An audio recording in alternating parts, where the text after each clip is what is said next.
Gente, vamos começar mais uma correção do PET, né? Hoje a gente inicia o PET 7 e lá as semanas 1, 2, 3, 4 estão todas juntas, né? Então a gente só tem uma matéria lá. E a gente decidiu dividir as questões aí, né, para fazer 4 vídeos. Então, de hoje, segunda-feira até quinta-feira, a gente vai estar postando os 4 vídeos aqui para vocês, tá? Vamos lá começar as questões então. Amiga, ó, todo gabarito certo. Barões da pisadinha. Questão número 1. Na questão ou nas questões a seguir, escreva no espaço apropriado a soma dos itens corretos. A fisiologia vegetal compreende as diferentes funções exercidas pelos tecidos e órgãos das plantas. Em relação à fisiologia, é correto afirmar que, número 1, a absorção de água e sais minerais do solo se efetua por meio de pelos absorventes da raiz. Gente, essa questão tá certa, né? A raiz, ela tem diferentes regiões. Ela tem uma região de alongamento, ela tem uma região onde vão sair novos ramos de raízes e tem uma região onde existem pelos absorventes que vão absorver a água que está no subsolo e, né, levar a água para a planta através desses pelos absorventes da raiz. Então, essa primeira questão está certa. Bom, gente, então agora o número 2. Os estômatos, através de seu mecanismo de abertura e fechamento, têm um papel importante no transporte da seiva bruta. Essa questão também está certa, né? Por que os estômatos e a sua abertura e fechamento influenciam na seiva bruta? Porque os estômatos, além do papel de troca gasosa com o meio, né, que é importante para a fotossíntese, ele também tem um papel de evapotranspiração na planta. Então, toda vez que o estômato abre e a planta precisa jogar água para fora, ou seja, é como se fosse o suor da planta. Ela precisa eliminar a água através dos estômatos, e isso tem uma influência totalmente relacionada com a direção do transporte da seiva bruta. Então, a sua abertura e fechamento com certeza influencia no transporte da seiva bruta.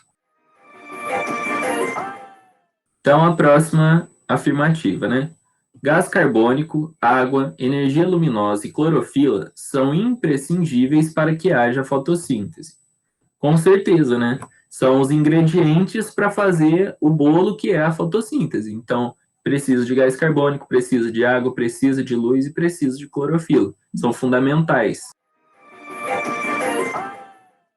A próxima afirmativa. As auxinas, que são fito-hormônios, ou seja, hormônios das plantas, dos vegetais, têm um papel importante no mecanismo de crescimento dos vegetais. Com certeza, né, gente? As auxinas, elas são os hormônios mais primordiais, assim, que tem mais funções diversas na planta, e uma das funções mais importantes, com certeza, está relacionado com o crescimento desses vegetais, né? Tanto que na região apical do caule, que é aquela região logo ali de cima, de crescimento do caule, onde tem muito meristema, as auxinas, elas estão muito presentes, e a gente vai ver aí, ao longo dos exercícios, esse papel dela nessa região apical. Então, elas com certeza estão relacionadas com o crescimento dos vegetais. O gás etileno tem importante papel no processo de amadurecimento dos frutos. Também está certo, né? O gás etileno, ele também é um fito-hormônio, né? E ele tem realmente um papel no processo de amadurecimento dos frutos. Essa é a principal função, na verdade, do gás etileno. Então, por exemplo, quando você pega um fruto ali que já está maduro, ou você acha que já está até quase apodrecendo ali, aquele fruto está liberando muito gás etileno. Então, se você coloca esse fruto no meio de um fruto que, por exemplo, não está maduro, ou que está verde ainda mesmo, esse fruto que está maduro vai influenciar o amadurecimento desses outros frutos que estão verdes, né? Então, aquela velha história de que uma maçã podre estraga as outras maçãs, né? Isso daí é verdade. Se você põe uma maçã ali que está num processo de amadurecimento avançado, no meio de de maçãs que ainda não estão, o gás etileno que essa maçã libera vai influenciar o amadurecimento das outras. Então, a última afirmativa, né? A germinação das sementes depende de vários fatores externos, como a umidade, temperatura e o oxigênio. Bom, isso também está correto, né? A germinação da semente já é um outro assunto, mas que também tem total relevância e relação com os fitohormônios, né? E além disso, elas ainda têm aí as variáveis naturais para que a semente germine, como a umidade, a temperatura e o oxigênio, né? Então, todas as questões estão certas e a soma total vai dar 63.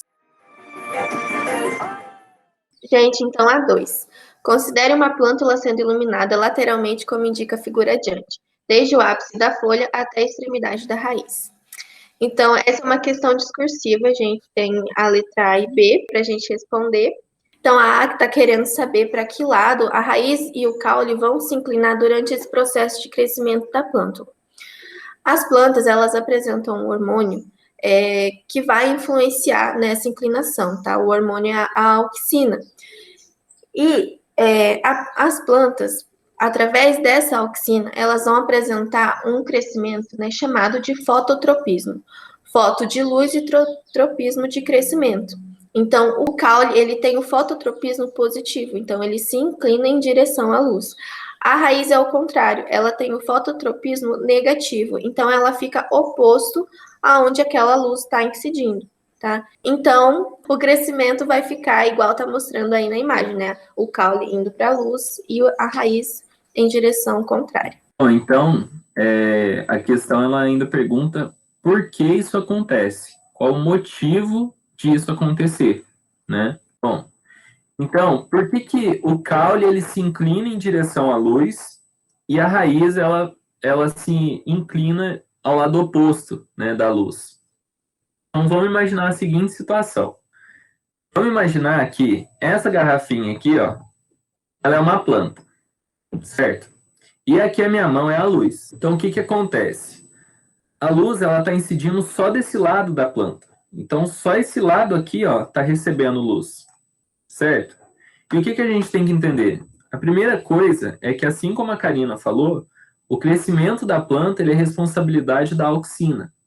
E a gente tem que entender que a auxina, ela não tem afinidade com a luz. Ela tem fobia de luz, ela não gosta de luz de jeito nenhum. Então, o que acontece? Quando a luz incide sobre a planta, esse lado aqui, a auxina ela vai se depositar no lado oposto da planta. Então, ela vai se depositar desse lado aqui todinho da planta, ó. Tá vendo? E aí, o que acontece?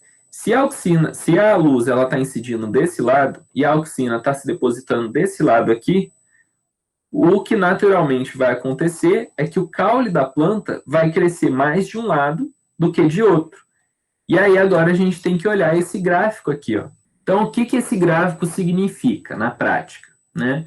Então, ele tem aqui desse lado, ó, o crescimento da raiz ou do caule, o crescimento da raiz ou do caule. Então, esse maisinho aqui, ó, significa que está crescendo, e aqui que esse crescimento está sendo inibido, certo? E aqui embaixo a gente tem a concentração da auxina. Então, olha só, em baixas concentrações, olha só, a concentração da auxina aqui, ó, em baixas concentrações, a gente verifica o crescimento da raiz. Então, olha só, a raiz, ela tá aqui, ó, ela tá crescendo, ó, ela tá crescendo, sendo que a concentração de auxina, ela é baixa, ó, ela é baixa. Então, beleza. E se a gente aumenta a concentração de auxina, qual que é o efeito na raiz, ó? Então, vamos aumentar a concentração de auxina. Estou aumentando, aumentando, aumentando, aumentando, aumentando. Olha só onde eu cheguei na concentração de auxina. Mas olha o crescimento da raiz aqui, ó. Ele foi um crescimento totalmente inibido. Então, em altas concentrações de auxina, o crescimento da raiz ele é inibido. E em baixas concentrações, a raiz consegue crescer. E o caule? O caule é o oposto. Então, em pequenas concentrações de auxina, o caule não apresenta crescimento. Mas à medida que a gente aumenta essa concentração, aqui, por exemplo, é o ponto ótimo de crescimento do caule, ó. Então, aqui, ó, tem uma concentração muito maior de auxina do que aqui, e essa concentração de auxina, ela significa um crescimento relevante do caule. Está crescendo muito.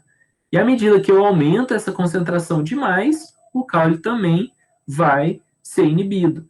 Mas a concentração do caule de auxina para que ele cresça é muito maior do que a concentração da raiz, certo? E isso explica por que que no caule a planta ela vira para o lado da luz e na raiz ela vai para o lado oposto da luz. Então, ó, vamos entender agora. Então, a planta está aqui, a luz está aqui. Incidiu a luz sobre a planta. A auxina tem fobia de luz, ela corre para o lado oposto. Esse lado aqui do caule, ele vai ficar cheio de auxina. E lembra, quando o caule ele tem muita auxina, ele cresce. Então, esse lado da planta vai crescer mais do que esse lado. Se esse lado cresce mais do que o outro, a gente vai acontecer isso daqui, ó. Aqui é um lado, aqui é outro lado. Esse lado cresceu mais do que esse. Então, esse lado vai tombar sobre o outro. Quando esse lado tomba sobre o outro, a planta ela se inclina para o lado da luz, certo? E na raiz? Na raiz é o contrário. A luz está incidindo nesse lado da raiz. Então, se a luz está incidindo desse lado, a auxina se concentra do outro lado, porque ela tem fobia de luz. Se a auxina se concentra desse lado, vocês não concordam que esse lado ele vai ter menos auxina? Se ele tem menos auxina, o crescimento da raiz aqui é maior do que do outro lado. Então, se a raiz cresce mais aqui, esse lado aqui vai tombar sobre o outro lado, ele vai sobrepor o outro lado. E aí, a raiz vai crescer para cá, ó. Então, a raiz vai ficar aqui, ela vai crescer assim. Ela vai crescer do lado contrário da luz, que é o que a gente vê aqui, ó. O caule está crescendo para o lado da luz e a auxina do lado oposto da luz. Então, esse é o motivo. Gente, então a 3. Impedindo-se a polinização das flores de um pé de melancia e aplicando-se sobre os estigmas do gineceu pasta de lanolina, contendo auxina e giberelina, espera-se obter nessa planta frutos. Então, vamos analisar o enunciado. Impedindo-se a polinização das flores. Então, a gente não vai ter polinização ali naquela planta. Se a gente não tem polinização, não vai ter encontro de gametas, não vai ter desenvolvimento do óvulo. E o que o óvulo vai originar aí no fruto? A semente. Se a gente não vai ter óvulo desenvolvido, não tem semente no fruto. Só com essa informação a gente já conseguiria, né, matar a questão, que a única que fala que não tem semente, que a gente vai ter um fruto paternocárpico aí, é a letra C, né, que fala que o fruto vai ser de tamanho normal, só que sem sementes. Então, nesse vídeo, a gente decidiu fazer as questões só da 1 até a 3, tá? Amanhã a gente vai postar mais vídeos com mais questões. Até quinta-feira a gente termina o PET 7. Gente, então é isso, né? Essas foram as 3 questões aí. Aqui estão as nossas redes sociais, Instagram, Facebook, YouTube. E, né, mais uma vez aí, pedindo para vocês seguirem a gente lá, acompanharem as nossas postagens. Tem muita coisa interessante, né? Muitas curiosidades legais lá. Então, vale a pena acompanhar.